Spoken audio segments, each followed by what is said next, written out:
चलिए हम आज मॉडर्न हिस्ट्री में एक कदम और आगे बढ़ते हैं। देखिए, हमने जो मॉडर्न हिस्ट्री के लास्ट लेक्चर आपको डिलीवर किए उसमें हमने आपको सोशलिज्म, मार्क्सिज्म, कम्युनिस्ट टेंडेंसीज़ के बारे में अच्छे से, आइडियोलॉजीज़ अच्छे से बता दी। हमारा पर्पज़ क्या था वो लेक्चर देने का? पर्पज़ ये था कि हम ये जानते हैं कि नॉन कॉपरेशन मूवमेंट अंत हुई थी। गांधी जी से रिलेटेड हर एस्पेक्ट को हमने समझा। अब 1922 से 1930 के बीच में एक और दौर का जन्म हुआ जिसे समझना बहुत ज़रूरी था।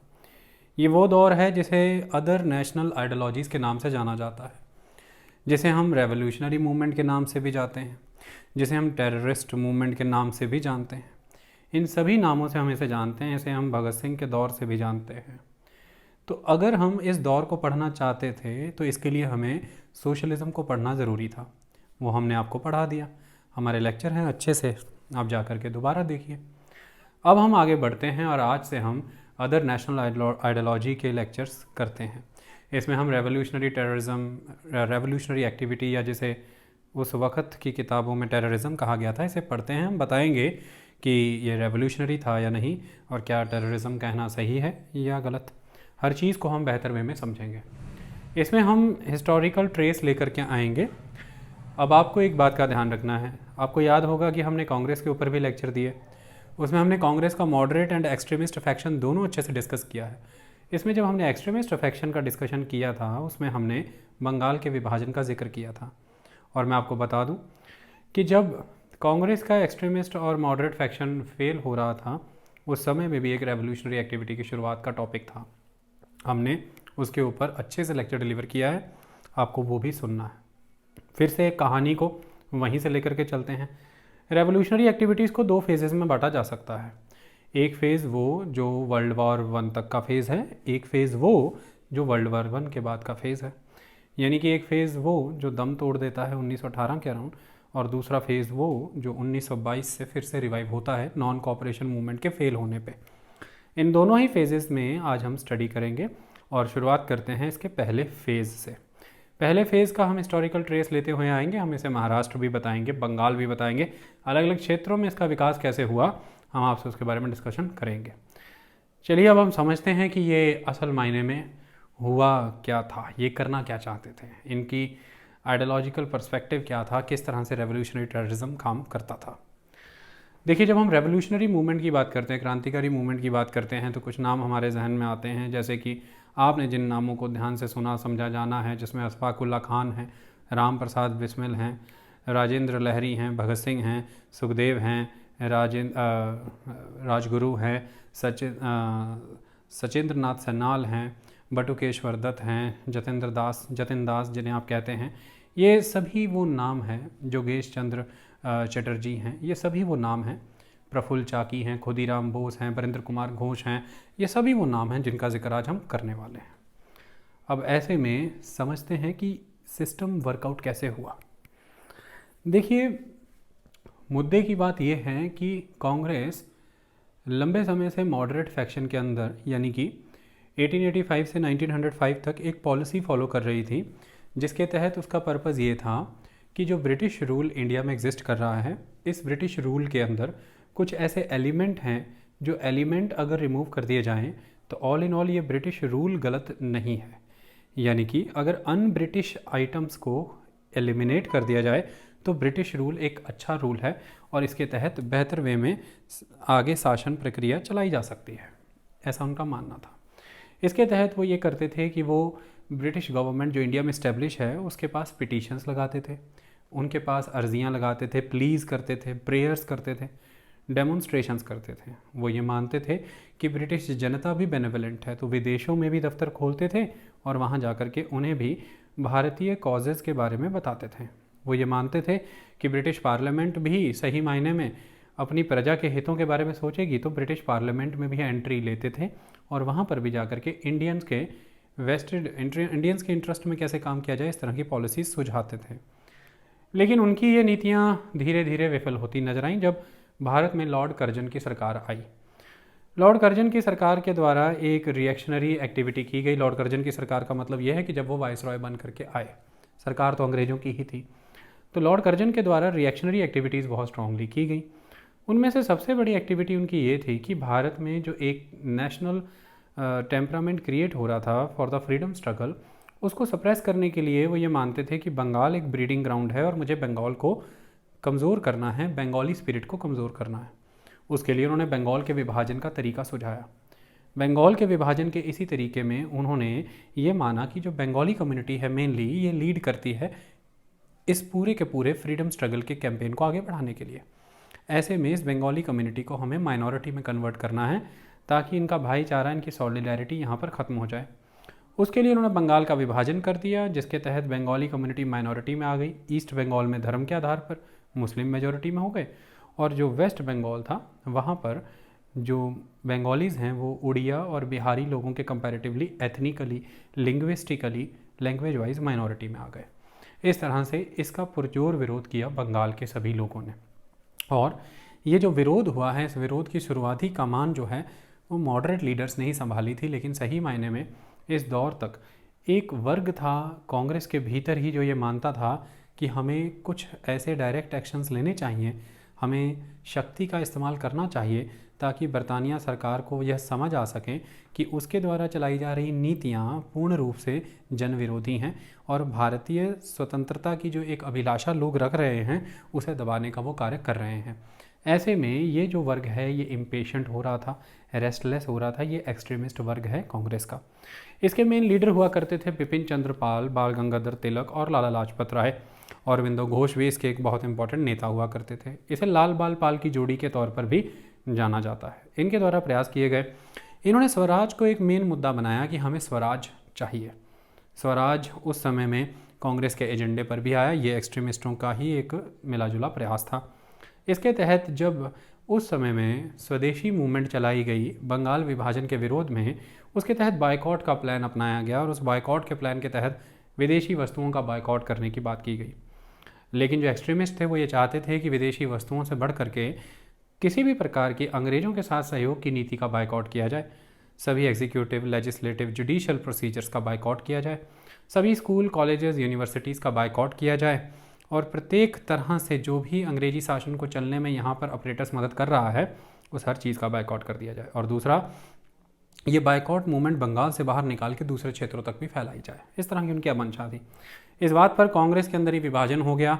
मॉडरेट और एक्सट्रीमिस्ट दो अलग अलग वर्ग बन गए और ऐसे में 1907 की सूरत की कांग्रेस के सेशन में कांग्रेस पूरी तरह से स्प्लिट हो गई। कांग्रेस के इस स्प्लिट का बड़े तेज़ी से फ़ायदा उठाया अंग्रेजी शासन ने और कई लगातार कानून लाए, जिन कानूनों का मैं जिक्र अभी यहाँ पर करूँगा। उन कानूनों के आधार पर पूरी तरह से एक्सट्रीमिस्ट फैक्शन जो है उसे सप्रेस कर दिया गया, कमज़ोर कर दिया गया। बहुतों को उम्र कैद की सज़ा दे दी गई, कुछ हैंग भी कर दिए गए, कुछ भाग गए, यहाँ से देश छोड़ करके भगा दिए गए। ऐसे में ये जो एक पूरा माहौल बना उस दौर में, जिसमें ब्रिटिशर्स ने आउटराइट रिप्रेसिव पॉलिसी का इस्तेमाल किया, बहुत ही ज़बरदस्त लॉज पास किए, जिन लॉज के तहत आज़ादी पूरी तरह से पाबंद कर दी गई, किसी तरह की कोई आज़ादी आपके पास नहीं रही। ये करने से एक रिएक्शन और उत्पन्न हुआ और उसी रिएक्शन के तहत एक रेवोल्यूशनरी एक्टिविटी का जन्म हुआ। ये रेवोल्यूशनरीज़ वो रेवोल्यूशनरीज़ थे जो ये बिलीव करते थे कि भाई इस तरह से मास लेवल कैंपेन से बात नहीं बनेगी। ये इंडिविजुअल हीरोइक एक्ट्स में बिलीव करते थे। इनका मानना ये था कि इंडिविजुअली हीरोइक एक्ट किए जाएं, उन एक्ट के तहत हम सही मायने में देश को आज़ाद कर सकते हैं। इनका मानना ये था कि वेस्टर्न बाउंडेजेस को western militant method, western terrorist method के तहत ही आज़ाद किया जा सकता है। और ये वेस्टर्न मेथड थे, जैसे कि आयरलैंड का मेथड है, जैसे कि इटली में मेथड फॉलो हो रहे हैं, जैसे कि इजिप्ट में मेथड फॉलो हो रहे हैं। इस तरह के मेथड हमें भी फॉलो करने हैं। मेनली आयरलैंड एंड रशियन रेवोल्यूशनरीज़ का मेथड ये फॉलो करना चाहते थे। इसके तहत इनके कुछ तरीके थे और वो तरीके ये थे कि इनका मानना ये था कि अंग्रेज़ी सरकार के भीतर भय का माहौल पैदा करना ज़रूरी है। इसके तहत जो भी अफसरात लोग हैं और जो भी उन अफसरों को समर्थन करने वाले अगर भारतीय भी लोग शामिल हैं उसमें, तो उनको एक एक कर करके मारना होगा। ऐसे में अंग्रेज़ों के भीतर भय का माहौल पैदा होगा। उनका मानना ये था कि बड़े पैमाने पर भारत के लोगों में इंडिविजुअल हीरोज़ को फाइंड आउट करना होगा और उन्हें बम, हथियार, इस तरह की चीज़ें मुहैया करानी होंगी, उसे इन कामों में ट्रेनिंग देनी होगी। ये आइडियोलॉजी के साथ वो अपना काम कर रहे थे। ये एक रेवोल्यूशनरी टेररिज्म का दौर उस समय में आपने 1905 से ऑनवर्ड बहुत स्ट्रांगली ऑब्जर्व किया, जिसे सरकार ने दबाने का काम भी किया। लेकिन क्या ये उसी दौर में उभर करके आया था? ऐसा नहीं है, ये पहले से एग्जिस्ट कर रहा था और इसको अब हम महाराष्ट्र की परिपट्टी से समझते हुए वर्ल्ड वॉर तक आएंगे और हम हर राज्य से होते हुए वर्ल्ड वॉर के फेज़ तक एंटर करेंगे। जब हम वर्ल्ड वॉर के फेज़ तक एंटर कर जाएंगे, इसके बाद हम भगत सिंह को सेंट्रल बना करके आगे बढ़ेंगे, जिसमें हिंदुस्तान रिपब्लिक एसोसिएशन और फिर उसका बदला हुआ रूप that is the Hindustan socialist Republic association का जिक्र करते हुए हम आगे बढ़ते हैं। तो चलिए शुरुआत करते हैं इन हेरोइक एक्ट से और देखते हैं कि क्या हुआ महाराष्ट्र में। इसको समझने की कोशिश करते हैं। देखिए, महाराष्ट्र में आपको कुछ नाम सुनने को जानने को मिलेंगे। अगर महाराष्ट्र की बात करें तो मैं आपको एक बात बता दूं कि महाराष्ट्र भारत का वह पहला क्षेत्र माना गया है जिस क्षेत्र में रेवोल्यूशनरी टेररिस्ट एक्टिविटी सबसे पहले बिगिन हुई है, ऐसा कहा जाता है। इस बात को एक्नॉलेज किया है उस समय में 1918 में बनाई गई उस समय की सिडिशन कमेटी के द्वारा। सिडिशन कमेटी की जांच हुई और उस जांच में उन्होंने ये पाया कि हाँ, सही बात है कि महाराष्ट्र में ही इस तरह की रेवोल्यूशनरी टेररिस्ट एक्टिविटी सबसे पहले शुरू हुई है। इसके तहत हुआ ये है कि आपको एक बॉडी नज़र आएगी जो अपने आप में भारत की it was one of its kind first revolutionary body थी, रेवोल्यूशनरी ऑर्गेनाइजेशन थी। इसका नाम था वर्याम मंडल। वर्याम मंडल। ये सारे आज के बाद जितने भी क्वेश्चंस यहाँ पर मैं बता रहा हूँ, वैसे तो हमेशा से ही बताता हूँ, लेकिन एक बात का ख्याल रखिए कि ये मल्टीपल चॉइस क्वेश्चन वाइज ये बहुत इंपॉर्टेंट टॉपिक हैं। इनमें से जीके के क्वेश्चंस बहुत बनते हैं, इस बात का ख्याल रखें। तो वर्याम मंडल 1896-97 में बनी थी। अगला सवाल ये पैदा होता है कि ये वर्याम मंडल किसने बनाई? देखिए, महाराष्ट्र के पूना के क्षेत्र के रहने वाले चित्पावन ब्राह्मण। ऐसा माना जाता है कि भारत में रेवोल्यूशनरी एक्टिविटीज़ के मामले में जहां महाराष्ट्र अग्रणी था, वहीं महाराष्ट्र के भीतर यदि कोई वर्ग अग्रणी था वह थे चित्पावन ब्राह्मण। यह चित्पावन ब्राह्मण ही हैं जिनकी मेजॉरिटी थी कांग्रेस के अंदर भी, और कांग्रेस को भी एक तरह से चित्पावन ब्राह्मणों की ही एक बॉडी माना जाता था। इन चित्पावन ब्राह्मणों में से यह दो ब्राह्मण भाई, जिन्हें हम चापेकर भाई कहते हैं, चापेकर बंधु कहते हैं, और इंग्लिश में कहते हैं द चापेकर ब्रदर्स। इन चापेकर बंधुओं के द्वारा वर्याम मंडल की स्थापना की गई उस समय में, और ये वर्याम मंडल की स्थापना करने वाले इन चापेकर बंधुओं का नाम था दामोदर हरि चापेकर, बालकृष्ण चापेकर। ये नाम आपको याद रखने हैं, दामोदर हरि चापेकर, बालकृष्ण चापेकर। लिख दिया है मैंने ताकि आपकी आंखों में छप जाए। ओके, अब इनके द्वारा किया क्या गया इसको समझिए। भारत का पहला political murder of the European, Bharat की पहली राजनीतिक हत्या जो किसी यूरोपीय की हुई है वो किसकी हुई है, इसे भी समझना जरूरी है। देखिए, ये 22 जून 1897 को ही है। 22 भूल भी जाएं तो जून याद रखें, जून भूल भी जाए तो वादा करता हूँ 1897 भूलने नहीं दूंगा, क्योंकि अभी एक कहानी बताऊंगा जिसकी वजह से 1897 नहीं भूलेगा। पूरे देश में नहीं, विश्व भर में कोरोना है, और कोरोना के तहत आप, मैं और हम सब लॉकडाउन है। लॉकडाउन का मतलब यह है कि हम अपने घरों में क्वारंटाइन हो जाएं, जिसे एक अलग शब्द से भी जान सकते हैं, और वो है अलहदा। हम अलहदा हो जाएं। और ये प्रावधान कहाँ से आता है? बड़ा बहुचर्चित एपिडेमिक एक्ट है, और ये एपिडेमिक एक्ट इसी समय बना था। याद हो, चापेकर बंधु इसी से जुड़े हैं, क्योंकि उस समय में भी एक महामारी फैली थी जिसका नाम था प्लेग। चलिए इस पर चर्चा करते हैं। ऐसे में 22 जून 1897 का ये दौर है जिस दौर में पहला पॉलिटिकल मर्डर भारत में हुआ है किसी यूरोपियन का। किसका मर्डर करना था? टारगेट पे, रडार पे रखा गया था मिस्टर रैंड को। ये मिस्टर रैंड कौन है? ये प्लेग कमेटी जो पुणे में बनाई गई थी उसके प्रेसिडेंट थे। लेकिन अब करे तो करे क्या, जिसको जाको राखे साइयाँ तो मार सके ना कोई। मिस्टर रैंड की उम्र बड़ी हुई थी। मिस्टर रैंड तो नहीं मारे गए, लेकिन लेफ्टिनेंट अयहस्ट मारे गए। एक्सीडेंटली लेफ्टिनेंट अयहस्ट मारे गए, और इन्हें मारने का काम किन्होंने किया?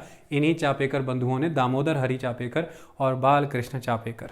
इसकी वजह से इन दोनों भाइयों को उस समय में फांसी की सज़ा सुनाई दी। इसने और भी क्रांति भड़का दी।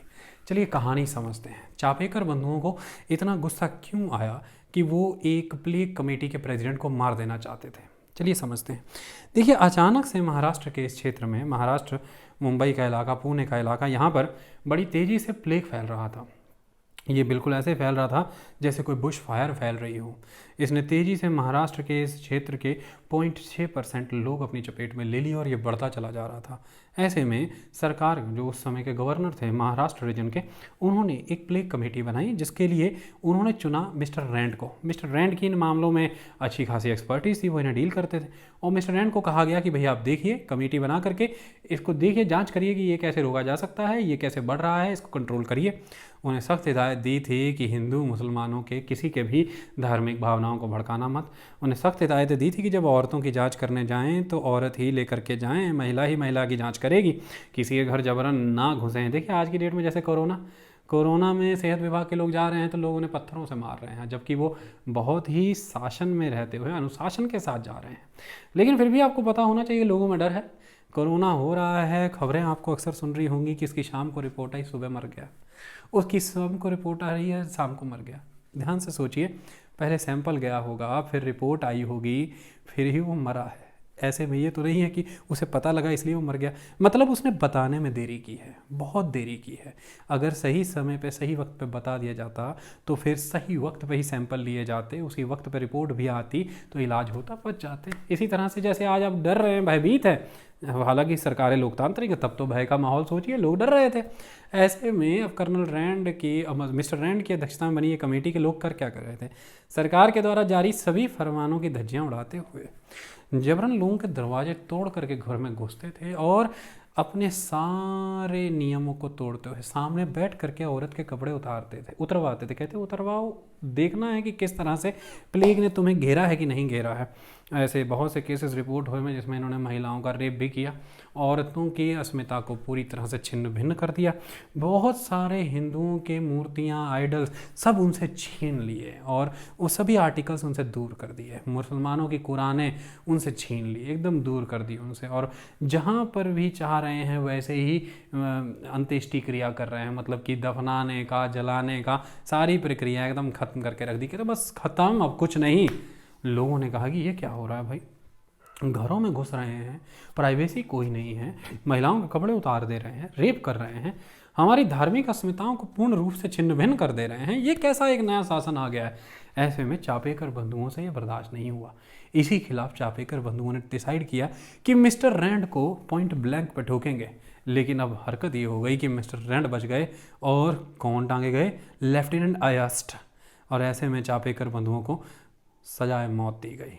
और आपको ये पता होना चाहिए ये उस समय में उनके द्वारा किया गया बहुत ही गौरवान्वित कार्य था, लेकिन उस समय के शासन तंत्र और ऑर्डर के तहत इसे टेररिस्ट कहा गया है, क्योंकि ये लॉ को ब्रेक करती हुई एक गतिविधि थी। ऐसे में आज ये एक रेवोल्यूशनरी है, कल के ये टेररिस्ट थे।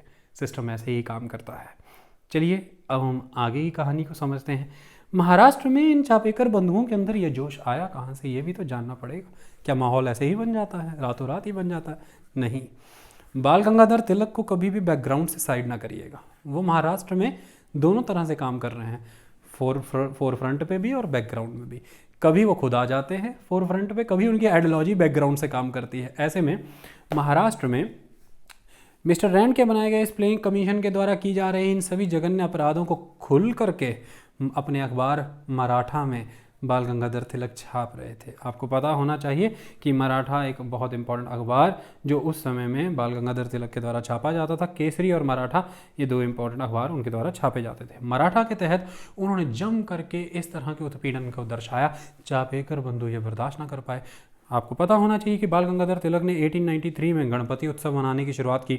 1895-96 में उन्होंने शिवाजी उत्सव मनाने की शुरुआत की। इसके तहत उन्होंने जोश भरा युवाओं के अंदर। उन्होंने कहा कि अपनी अस्मिता से जियो, अपने स्वराज को पहचानो, अपने गर्व को पहचानो। स्वराज मेरा जन्म सिद्ध अधिकार है और इसे मैं छीन करके लूँगा, इसे मैं लेकर रहूँगा।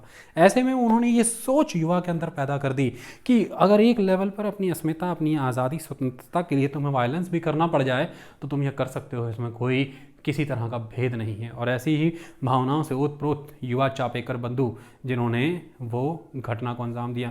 मैं आपको बता दूं, चापेकर बंधुओं को ही केवल फांसी पर नहीं लटकाया गया, उस वक़्त बाल गंगाधर तिलक के ऊपर भी आरोप लगे कि भैया आपके द्वारा अपने अखबार मराठा के तहत इस तरह से इंसाइटमेंट टू द ऑफेंस किया गया है, इसलिए आपको 18 महीने के कारावास में भेजा जाता है। तो ये वही समय है जब बाल गंगाधर तिलक को भी 18 महीने के कारावास में भेजा गया। और आपको पता होना चाहिए कि ये वही घटना है जिसने बाल गंगाधर तिलक को रातों रात हर किसी की जबान पे लाके बैठा दिया था। ये बहुत इंपॉर्टेंट इवेंट था उस समय के महाराष्ट्र का। बाल गंगाधर तिलक की इस सोच से केवल चापेकर बंधु ही प्रभावित नहीं थे। यहाँ पर एक और युवा की कहानी पढ़नी बहुत ज़रूरी है। इनका नाम है विनायक दामोदर सावरकर। जिसे आप वीडी सावरकर के तौर पर जानते हैं। देखिए, जब ये दौर ख़त्म हो जाएगा तो मैं अभिनव भारत, अनुशीलन समिति, मदन लाल ढींगरा, वीडी सावरकर, इन सब पे एक एक लेक्चर लेकर के आऊँगा। ज़रूरी है, इतिहास को इन्हें भी इनका स्थान देना पड़ेगा। विनायक दामोदर सावरकर पुणे के फर्ग्यूसन कॉलेज से पढ़े लिखे, मेरे पहले के लेक्चर में भी मैं इनके बारे में सारा बता चुका हूँ। क्या किया इन्होंने? इनको भी ये दिख रहा था कि महाराष्ट्र के हालात क्या चल रहे हैं, ऐसे में ये भी इस तरह की रेवोल्यूशनरी एक्टिविटी की तरफ आकर्षित थे, उन्मादित थे। विनायक दामोदर सावरकर के द्वारा उस समय में एक एसोसिएशन गठित की गई। ये कहाँ की गई? ये नासिक में गठित की गई। इसका नाम क्या था? मित्र मेला। ये मित्र मेला एसोसिएशन को कुछ ही समय के बाद मर्ज कर दिया गया। किसके साथ मर्ज किया गया? एक सीक्रेट सोसाइटी, अभिनव भारत। अभिनव भारत, ये अभिनव भारत जो थी, जो उस समय में इटली में एक इम्पॉर्टेंट रेवोल्यूशनरी जोसेफ मजीनी के द्वारा चलाई गई पार्टीज़ के ही परिपट्टी पर बनाई गई थी। तो उसको आइडल, उसको ध्यान में रख करके ही अभिनव भारत का गठन हुआ। ये एक सीक्रेट सोसाइटी के तौर पर काम कर रही थी। इनके रेवोल्यूशनरीज बंगाल तक फैले हुए थे। महाराष्ट्र में कोल्हापुर, सतारा, पूना, बॉम्बे, हर क्षेत्र में ये काम कर रहे थे। ऐसे में हुआ क्या, सिस्टम क्या हुआ, चलिए इस कहानी को समझने के लिए यहीं पर रोक देते हैं, कहानी फिर से लेकर के चलते हैं। देखिए, एक पर्सन हुआ करते थे। अब हुआ क्या? 1905 में स्वदेशी मूवमेंट आई थी। मैंने आपको बताया, जब लॉर्ड कर्जन ने बंगाल का विभाजन कर दिया, उस स्वदेशी मूवमेंट के खिलाफ में मैंने आपको बंगाल के कर्जन के विभाजन के खिलाफ वो जो स्वदेशी मूवमेंट आई, उसके तहत एक एक्सट्रीमिस्ट वर्ग आया। ये एक्सट्रीमिस्ट कई तरह की आवाज़ें उठाते थे, स्वराज की प्राप्ति चाहते थे। इसमें से एक वर्ग ऐसा भी था जो कहता था कि इंडिविजुअल हीरोइज्म करेंगे, बम फेंकेंगे और ख़त्म कर देंगे। अंग्रेजों ने आउटराइट सप्रेशन का दौर चलाया। ऐसे में बहुत से भारतीयों ने उस समय में भारत से विदेश जा कर के भी एक प्लेटफॉर्म क्रिएट किया जिसके तहत अंग्रेजों के खिलाफ माहौल बनाया जा सके। और इनमें से ये माना जाता है कि भारत के सबसे पहले रेवोल्यूशनरी, मैं ये नहीं बता रहा हूँ कि इंडियन पॉलिटिशियन, वो तो दादा भाई नौरोजी बहुत पहले से गए हुए हैं, सबको ही है, सुरेंद्रनाथ बनर्जी हैं, लेकिन भारत के सबसे पहले रेवोल्यूशनरी श्यामजी कृष्ण वर्मा। श्यामजी कृष्ण वर्मा, लंदन में श्यामजी कृष्ण वर्मा के द्वारा उस समय में एक इंडियन हाउस बनाया गया था। आपको पता होना चाहिए इंडिया हाउस किन्होंने बनाया? श्यामजी कृष्ण वर्मा ने। 1905 की ये कहानी है। क्या काम था इस इंडिया हाउस का? ये इंडिया हाउस बहुत जल्दी एक ठिकाना बन गया जहाँ पर जो भी भारत के विषय में सोचते हैं, जो हितवादी हैं भारत को लेकर के, ये वहाँ पर इकट्ठे होने लगे। मीटिंगें हुआ करती थी, डिस्कशंस हुआ करती थी। उन्हीं मीटिंग और डिस्कशन में एक शख्स हिस्सा लिया करता था, वो था वीडी सावरकर। और वीडी सावरकर यहाँ पर जब मीटिंग्स करते थे तो ये थोड़ा और सीक्रेट बॉडी के तौर पर मीटिंग करते थे, मतलब ये थोड़ी ज़्यादा रेवोल्यूशनरी एक्टिविटीज़ करते थे। तो ऐसे में इनके द्वारा की जाने वाली इन सीक्रेट बॉडीज़ के तहत मीटिंग के लिए इन्होंने इसी के अंदर एक सीक्रेट सोसाइटी बनाई जिसका नाम फ्री इंडिया सोसाइटी डला। Free India society. ये सब कहाँ हो रहा है? India house. किसने बनाया? श्यामजी कृष्ण वर्मा। क्यों बता रहा हूँ मैं ये कहानी? सुनिए ध्यान से। यहाँ पर एक और युवा हुआ करता था, इसका नाम था मदन लाल ढींगरा। कहाँ से थे ये? पंजाब से, अमृतसर से। ढींगरा परिवार, छठा बेटा। बेटे डॉक्टर हैं, बड़े भाई डॉक्टर हैं, लॉयर हैं, पिताजी खुद एक इतने बड़े डॉक्टर, सर्जन। अंग्रेजों से रोज मुलाकात, आना जाना, अच्छा रसूखदार परिवार था इनका। जब ये वहाँ पर थे तो वीडी सावरकर के साथियों ने ये कहते थे कि हमें ढींगरा पे शक है, भारत में बीए की डिग्री करके ये मैकेनिकल इंजीनियरिंग करने लंदन क्यों आ गए अचानक से। ऐसा लगता है हमें कि जो यहाँ पर एग्जिस्ट कर रहा secretary for the state of India का पॉलिटिकल एडवाइज़र है ना, उसे कहा जाता था उस समय में। जैसे मान लीजिए कि जो अंग्रेजी शासन की रानी है वो अपनी अलग अलग कॉलोनियों को मैनेज करने के लिए एक सेक्रेटरी अपॉइंट करती थी, ऐसे इंडिया भी एक कॉलोनी था तो उसके लिए भी एक secretary for the state of India था, और उसका एक राजनीतिक सलाहकार होता था, पॉलिटिकल एडवाइज़र। उसे कहा जाता था अंग्रेजी शासन की एशियाई आँख, मतलब वो आँख थी जिसके वाया अंग्रेजी शासन वहीं से एशिया और एशिया में भारत को देखता था। तो वीडी सावरकर के साथियों ने कहते कि ये जो एशियाई आँख है ना अंग्रेजी सरकार की, ये जो राजनीतिक एडवाइज़र, ये इसकी आँख में मदन लाल ढींगरा भी है, उसके वाया ये हमें देख रहे हैं, इसलिए रोज़ ये इंडिया हाउस आता है, हमारी मीटिंग्स को सुनता है, समझता है, लेकिन शामिल कभी नहीं होता, लेकिन ये हम पे निगरानी रख रहा है। वीडी सावरकर ने कहा कि अभी धैर्य मत गवाओ, समय लो, ध्यान से समझो, जानो आगे समझेंगे कि ये क्या करना चाहता है। ऐसे में वीडी सावरकर एक दिन मीटिंग कर रहे थे। अगल बगल वाले कमरे से ही हल्ले की आवाज़ आई। वीडी सावरकर वहाँ गए। कहते यार तुम तो बात करते हो कि तुम बहुत बड़े क्रांतिकारी बनना चाहते हो, रोज़ तुम्हें यहाँ पर मैं ही हल्ले मचाते देखता हूँ, क्या यही तुम्हारा क्रांतिकारी बना है? मदन लाल ढींगरा वहाँ से चले गए, नज़रें नहीं मिला पाए। कई दिन तक वापस भी नहीं आए, उन्हें सही नहीं लगा। एक दिन अचानक से वापस आए। वीडी सावरकर पिछली बात भुला चुके थे। उन्होंने पूछा भाई बंधु कैसे हो, ठीक हो? तो उस दिन मदन लाल ढींगरा ने उनसे एक सवाल पूछा कि क्या क्रांतिकारी होने का समय आ गया है, क्या क्रांति करने का वक्त आ गया है? तो उस समय वीडी सावरकर ने उन्हें कहा कि क्रांति करने का वक्त उसी वक्त आ जाता है जब एक क्रांतिकारी को यह भाव आ जाता है कि उसे क्रांतिकारी बनना है। क्या तुम्हारे अंदर ये भाव आ गया? तो कहता भाव आ गया, आप बताइए कि क्रांति कब करनी है। ऐसे में मदन लाल ढींगरा से हुई ये बातचीत बहुत ज़बरदस्त बातचीत थी। एक दिन एक समारोह चल रहा था और secretary for the state of India के वही पॉलिटिकल एडवाइज़र, कौन? Mister Curzon Wyllie. ये वो वाले कर्जन बिल्कुल नहीं है जिन्होंने बंगाल का विभाजन किया था, ये दूसरे कर्जन हैं। ये कर्जन वाइली वहाँ पर थे और उसी सभा में एक रंगमंच लगा हुआ है, वहीं पर पहुँचे हैं मदन लाल ढींगरा। मदन लाल ढींगरा को स्वयं बुलाया था उन्होंने, मीटिंग थी, अच्छे थे, थिएटर प्रोग्राम था, सब कुछ था। मदन लाल ढींगरा उनके नज़दीक पहुँचे, कान में कुछ कहना चाहते थे। अचानक से पूरा का पूरा सभागार स्तब्ध रह गया।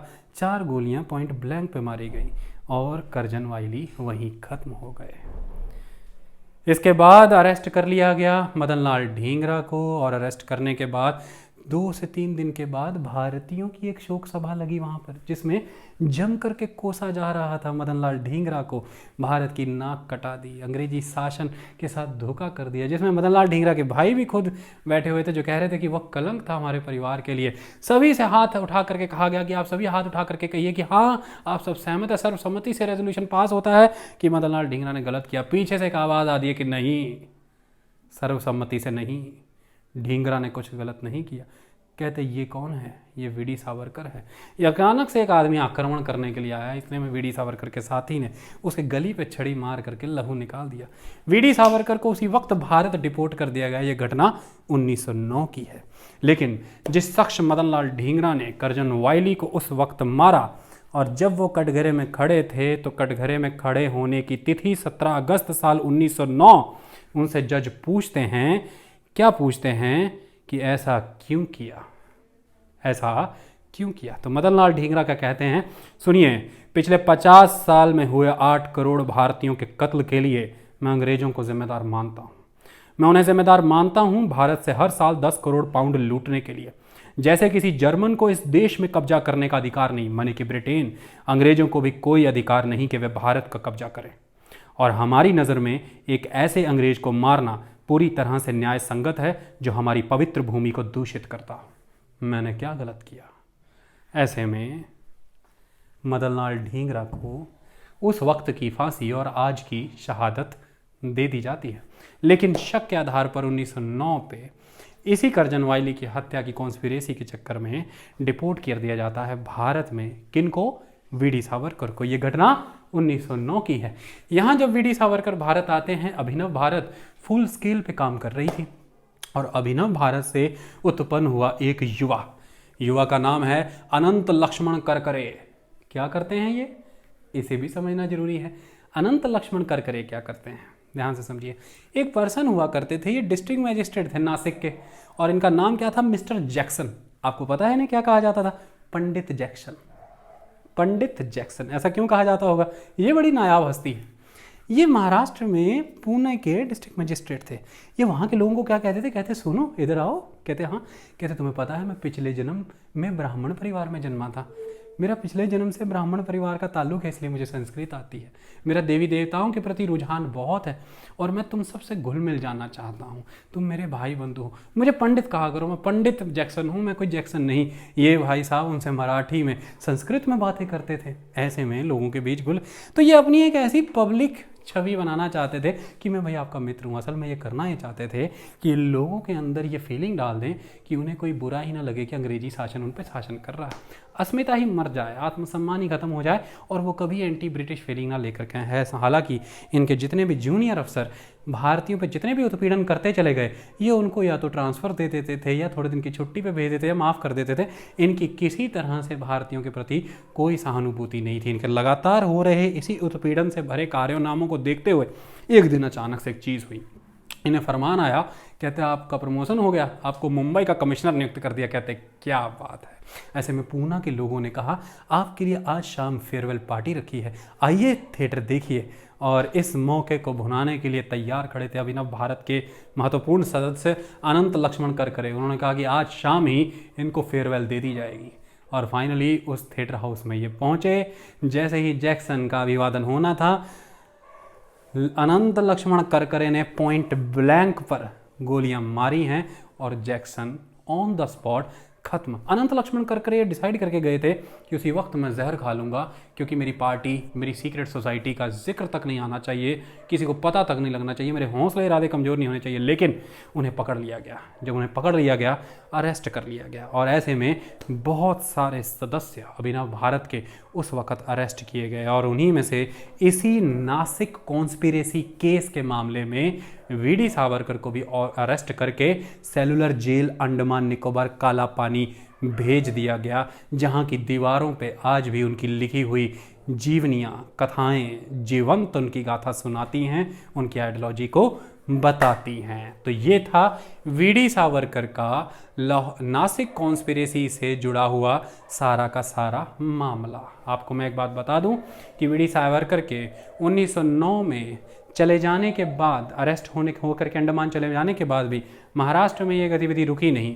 उसके बाद 1909 में अहमदाबाद बॉम्ब केस हुआ, 1910 में सतारा कॉन्स्पिरेसी हुई। ये सारी गतिविधियां चलती रहीं, चरम सीमा पर ये पहुंचती रहीं और पूरा का पूरा महाराष्ट्र इसकी चपेट में रहा। लेकिन अंततः अंग्रेजों के द्वारा चलाए जा रहे ज़बरदस्त सप्रेसिव मेजर्स, इनके पास पड़ने वाली भारी फंड्स की कमी और लीडरशिप का चले जाना, किसी तरह की सेंट्रल ऑर्गेनाइजेशन का ना होना, ऐसे में इन आधारों के बेसिस पर महाराष्ट्र में ये एक्टिविटीज़ टोन डाउन हो गई। अब हम आगे बढ़ते हैं और पढ़ते हैं बंगाल की। चलिए अब बंगाल के फेस को समझने की कोशिश करते हैं। देखिए बंगाल में सही मायने में अगर आप रेवोल्यूशनरी एक्टिविटी की शुरुआत माने तो किन्होंने की? भद्रलोकों ने की। भद्रलोक कौन है ये भद्रलोक? Educated elitist class. ये बात तो आपको माननी पड़ेगी कि रेवोल्यूशनरी एक्टिविटीज़ का एक नेगेटिव पॉइंट या डिक्लाइन का पॉइंट ये भी माना जाता है कि ये आम जनमानस तक नहीं फैल पाए। इसमें भी ऑलमोस्ट मिडिल क्लासेस, और वो भी एजुकेटेड मिडिल क्लासेस जो थी वही शामिल थी। ऐसे में क्योंकि स्वदेशी मूवमेंट में पार्टिसिपेशन ही उन लोगों का था जो एक तरह से एजुकेटेड लोग थे। इसी एजुकेटेड वर्ग को ज़मींदार वर्ग से और ग्रामीण क्षेत्र के वर्ग से अलग बताने के लिए एक शब्द का प्रयोग हुआ है, वो है एलीट। एलीट का मतलब यहाँ पर रिच से नहीं है, इसका मतलब यहाँ पर है कि एक distinct section, distinct on the basis of the education, इनके लाइफस्टाइल जो कि काफ़ी हद तक वेस्टर्न कल्चर से मिलता जुलता था। इंग्लिश स्पीकिंग लोग थे ये, इसलिए इन्हें एलिटिस्ट कहा जाता था, इंग्लिश स्पीकर। इनके द्वारा ही तो सवाल उठाए जा रहे थे। यही तो वो थे जो एक तरह से स्वतंत्रता संग्राम छेड़ना चाहते थे। यही तो करजन की नाक में दम किए हुए थे, जिन्हें खत्म करने के लिए उसने बंगाल का विभाजन किया। ऐसे में ये भद्रलोकों के ऊपर जिम्मेवारी है कि इन्होंने रेवोल्यूशनरी एक्टिविटी की यहाँ पर शुरुआत की। सबसे पहले अगर आप रेवोल्यूशनरी एक्टिविटी के तौर पर देखें कि यहाँ पर जिनके द्वारा शुरुआत की गई है वो हैं मिदनापुर में शुरुआत करने वाले जतेंद्रनाथ बासु। 1902 में जतेंद्रनाथ बासु के द्वारा रेवोल्यूशनरी गतिविधियों, इनकी सोच, इनके कृत्य इस दिशा में बढ़ने शुरू हो चुके थे। इसको आगे जाकर के प्रॉपर दिशा मिलेगी। वो कैसे? थोड़ी ही आगे बढ़ते हुए अनुशीलन समिति का गठन होगा और इसका गठन करने वाले पर्सन होंगे प्रमोद मित्र। प्रमोद मित्र को इसमें सहायता मिलेगी जतेंद्रनाथ बनर्जी की और बरिंद्र कुमार घोष की। ये सारे इम्पोर्टेंट MCQs हैं। अनुशीलन समिति एक सीक्रेट सोसाइटी थी बंगाल की, जैसे अभिनव भारत एक सीक्रेट सोसाइटी थी महाराष्ट्र की। अनुशीलन समिति ही है उस समय में। ये सीक्रेट सोसाइटीज़ क्यों हैं? क्योंकि देखिए अंग्रेजी तंत्र खुल करके तो इन्हें काम करने नहीं देगा, क्योंकि ये कॉन्स्टिट्यूशनल वे तो फॉलो करते नहीं हैं, ये तो रेवोल्यूशनरी कल्चर को प्रिपेयर करने की बात कर रहे हैं। इन्हें सीक्रेट रह करके काम करना पड़ता था, इसलिए सीक्रेट सोसाइटी थी। और ये है अनुशीलन समिति। इनका काम क्या हुआ करता था, 1905 के अराउंड तक इनका काम यही था कि ये अपने काडर को, अपने फॉलोअर को, अपने लोगों को फिजिकली और मेंटली प्रिपेयर करें कि अगर रेवोल्यूशनरी एक्टिविटीज़ करनी है तो उसके लिए आपको फिजिकली कितना ट्रेंड होना है, मेंटली आपको कितना स्ट्रांग होना है। ये अभी इसी दिशा में काम कर रहे थे। लेकिन 1905 के स्वदेशी आंदोलन ने इस दबे हुए करंट को पूरी तरह से सरफेस पे ला करके खड़ा कर दिया, हवा दे दी उस चिंगारी को, और वो आग के तौर पर भड़की। इसी अनुशीलन समिति का जो इनर सर्कल था, वो इनर सर्कल के लोग उस समय में एक मैगजीन या जर्नल आप कह दीजिए निकाला करते थे, जिसका नाम था युगांतर। ये जो युगांतर है, इसे लाने वाले थे 1906 में बरिंद्र कुमार घोष, भूपेंद्र नाथ दत्त। ये वही बरिंद्र कुमार घोष हैं जिन्होंने प्रमोद मित्र के साथ मिल करके अनुशीलन समिति का गठन भी किया था। तो बरिंद्र कुमार घोष और भूपेंद्र नाथ दत्त का नाम आपको नहीं भूलना है, ये युगांतर से जुड़े हुए हैं। और इस युगांतर के तहत कई चीज़ें, कई आइडियाज़ फ्लॉन्ट किए जाते थे। जैसे इसी के तहत आइडियाज़ दिए गए, और ये युगांतर के तहत कंसेप्ट्स जब दिए जाते थे, लोगों में पॉलिटिकल अवेकनिंग क्रिएट करने का काम करते थे। और फिर ये युगांतर एक अपने आप में सीक्रेट बॉडी के तौर पर बन करके आई। और जब ये खुद एक सीक्रेट बॉडी के तौर पर बन करके आई, इनके द्वारा कई अटैम्प्ट लिए गए, जिसमें से एक अटैम्प्ट उस समय में एक प्लान किया गया जो कि सफल नहीं हो पाया। वो था उस समय के बहुत ही टायरेंट ईस्ट बंगाल के लेफ्टिनेंट गवर्नर फुलर का। लेफ्टिनेंट गवर्नर जो ईस्ट बंगाल का, जिसके तहत ये आरोप लगते हैं कि बंगाल के विभाजन के बाद इसके द्वारा बहुत ही टायरेनिकल एक्ट किए गए उनके ऊपर जो स्वदेशी मूवमेंट से जुड़े हुए लोग थे। इसकी हत्या का उस समय में प्लान किया गया, लेकिन ये उस लेवल पर सफल नहीं हो पाया। और क्या क्या किया इनके द्वारा, ध्यान से समझिए। बरिंद्र कुमार घोष उस समय में एक पत्रिका लेकर के आते थे जिसका नाम था भवानी मंदिर। भवानी मंदिर, ये बहुत इंपॉर्टेंट क्वेश्चन है। क्या होता था इस भवानी मंदिर के तहत? इसके तहत आपको ये बताया जाता था, ये प्लान्स दिए जाते थे कि कैसे रेवोल्यूशनरी एक्टिविटीज़ ऑर्गेनाइज करनी है। So plan for organizing the revolutionary activities Bhavani Mandir में दिए जाते थे। इसके अलावा वर्तमान रणनीति नाम की पत्रिका आया करती थी, और